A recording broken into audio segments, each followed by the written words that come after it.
Hello guys, tabangan na to si Apple kay luoy kay siya ginabuli lang siya tanawan. Ay kay batasan ng mga prutas na uban oy, maluoy pud mo kay Apple oy. Pagapahan na to siya sa pilion na to ribbon or gunting. Try na to ang gunting.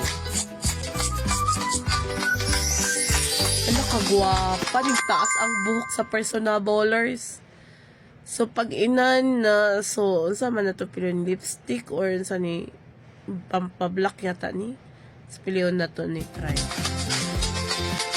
Ay, eyeliner. Ay, kagwapa sa person.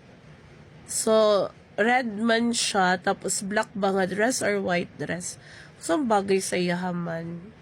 Pangit mo siguro ang black. So, let's choose white. Oh, Thanks. You're still ugly. It's useless. Don't waste your effort. Kalu.